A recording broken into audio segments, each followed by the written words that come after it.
Now, it's only fair that I give you a warning. This podcast talks about serial killers, murderers, cults, child molesters, the darkest parts of the darkest minds of humanity. It's not for the faint of heart, so listener discretion is advised. You have been warned. Welcome back. I'm DM Green, and today on In the Dark Mind, we're opening one of the most infamous case files in American true crime history. This was a killer who didn't hide in the shadows. He hunted couples, shot them at point blank range, and left them bleeding on sidewalks and in parked cars. And then he wrote letters. Letters mocking the police, letters taunting the press, letters signed with a name that would grip New York City in terror. This wasn't a criminal mastermind. This was a man who understood fear and fed on it. This is the case of David Richard Berkowitz, better known as the Son of Sam. David Berkowitz didn't emerge from chaos. He emerged from emptiness. And emptiness, when mixed with resentment and fantasy, can become explosive. Berkowitz was born in 1953 and adopted shortly after birth. His adoptive parents raised him in New York, outwardly stable, working class, and ordinary. But from early childhood, something was off. He was always withdrawn, prone to sudden anger, manipulative, was emotionally flat, and obsessed with fire and destruction. He later described feeling unwanted, even as a child, a perception that hardened him into bitterness. As a teenager, Berkowitz became obsessed with arson. He set hundreds of fires across New York, not for money, not for chaos, for control. Watching the flames spread gave him something he lacked internally: power, attention, and reaction. Police questioned him multiple times. He was never charged. Once again, he learned a dangerous lesson. He could act, and nothing would happen. When Berkowitz was in his teens, his adoptive mother died. This shattered what little emotional structure he had. After her death, Berkowitz's behavior deteriorated rapidly. There was increased isolation, paranoia, obsessive thoughts, and fixation on rejection and abandonment. His father later remarried and moved away. Berkowitz was alone, and the rage had nowhere to go. As he entered adulthood, Berkowitz failed socially and romantically. He was awkward, uncomfortable around women, repeatedly rejected, and sexually frustrated. Rejection didn't roll off him, it festered. He began to fixate on couples, especially young women with boyfriends, seeing them as symbols of everything he was denied. Women weren't people in his mind, they were targets. Unlike killers driven by sadism or control, Berkowitz was driven by something else: identity. He didn't feel real unless someone was watching. He began constructing a mythology: voices, demons, divine commands, and supernatural justification. Later, he would claim a neighbor's dog was possessed and ordering him to kill. This wasn't schizophrenia. This was myth-building, a way to shift blame, a way to become important. Berkowitz didn't stalk homes. He didn't abduct, and he didn't restrain. He bought a .44 caliber revolver. Simple, immediate, and lethal. The gun gave him instant dominance without confrontation. And once he realized how easy it was to pull the trigger and walk away, the city became his hunting ground. By 1976, Berkowitz had crossed the internal line. Resentment turned outward, fantasy demanded action, and anonymity felt unbearable. He wanted fear, he wanted attention, and he wanted to matter. And New York City, already tense, violent, and exhausted, was about to give him exactly what he wanted. David Berkowitz didn't stalk for hours. He didn't lure victims. He didn't plan elaborate scenes. He walked up, raised a gun, fired, and would disappear into the night. What made him terrifying wasn't sophistication, it was randomness. His first shots would ring out on December the 29th, 1975. Just after midnight in the Bronx, Berkowitz approached a parked car. Inside were Donna Lauria and Jody Valenti, two teenage friends. Without warning, he pulled out his .44 caliber revolver and fired. Lauria was struck in the head and died instantly. Valenti survived, wounded and traumatized. There was no robbery, no sexual assault, and no argument. just execution-style violence. Police had no motive, no suspect, and no pattern. Over the next several months, Berkowitz struck again and again. His preferred targets were clear: young women, couples sitting in parked cars, nighttime locations, in quiet neighborhoods. He would attack in Queens, the Bronx, Brooklyn, and Manhattan, always quickly, always at close range, and always with the same revolver. Each shooting followed the same template: approach silently, fire multiple shots, and flee immediately. Victims were left bleeding on sidewalks, in cars, or slumped against doors. Some survived, and many did not. By mid-1976, the death toll was rising, and the city was starting to panic. The media decided to coin a name: the .44 caliber killer.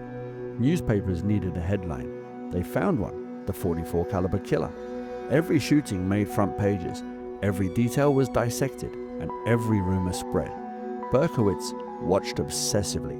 He clipped the articles, followed coverage, and corrected errors. This wasn't collateral damage, this was fuel. In early '77, Berkowitz escalated again, not with bullets, but with words. He sent letters to police and media outlets. They were rambling, threatening, mocking. He signed them Son of Sam. The name stuck, and the myth was born. The letters weren't coherent confessions. They weren't performance. He mocked the police for failing to catch him. He threatened more killings and referred to himself as a servant of dark forces.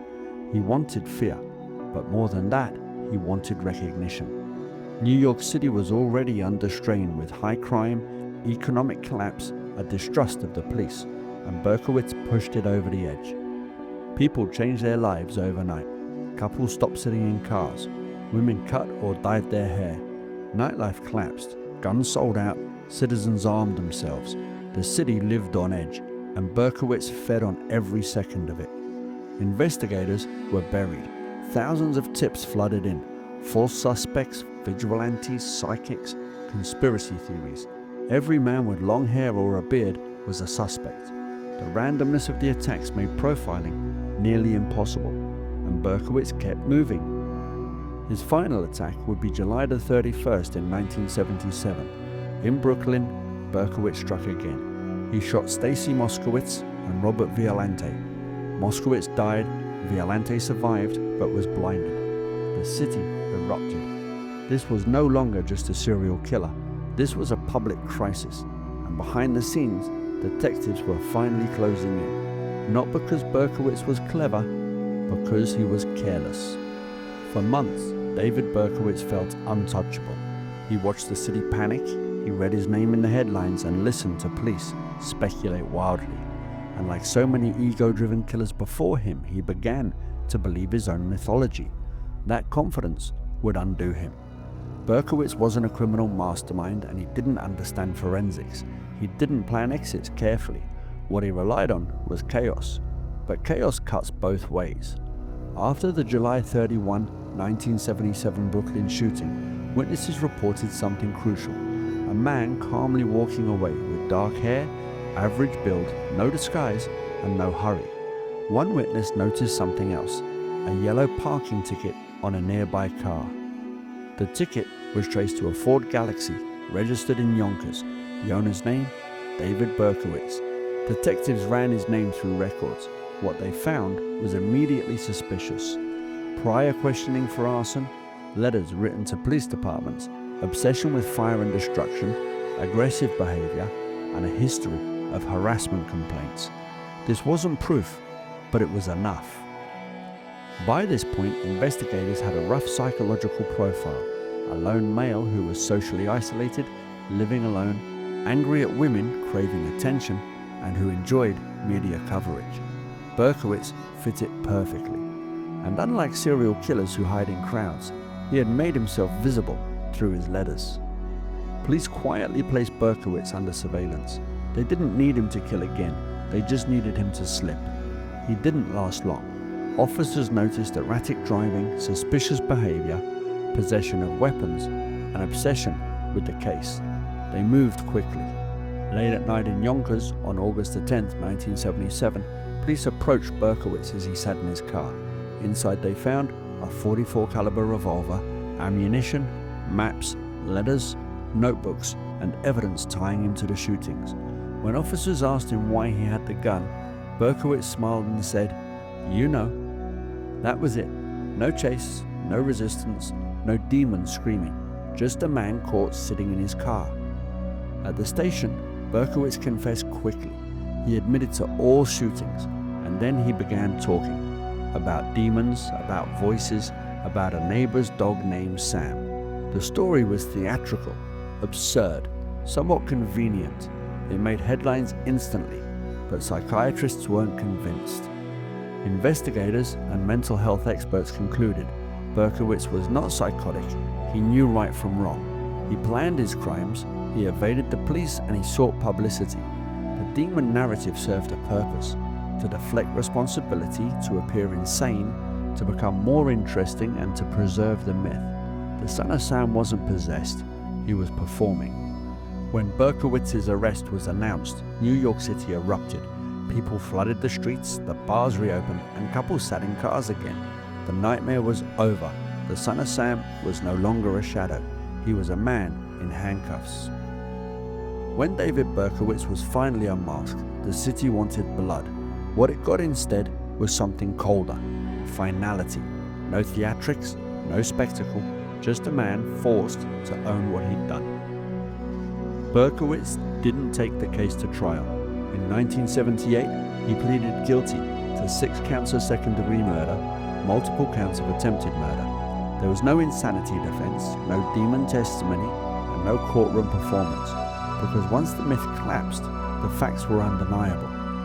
The judge handed down a sentence designed to erase any remaining fantasy: 6 consecutive sentences of 25 years to life, totaling 365 years in prison. No parole for decades, no chance of early release. Berkowitz would never walk free again. The son of Sam story was over. Now behind bars, Berkowitz initially struggled.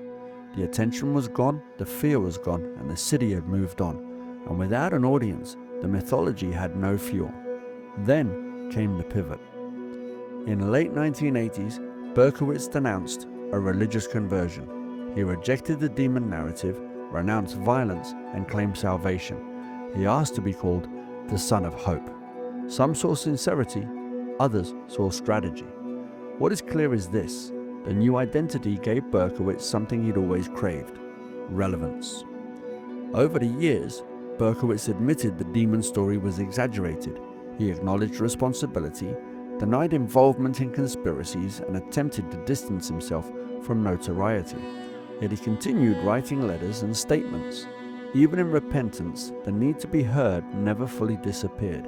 Control, not murder, was always the addiction. Berkowitz has appeared before the parole boards repeatedly. Each time, parole denied, remorse questioned, severity emphasized. The state has been clear: some crimes end the conversation forever.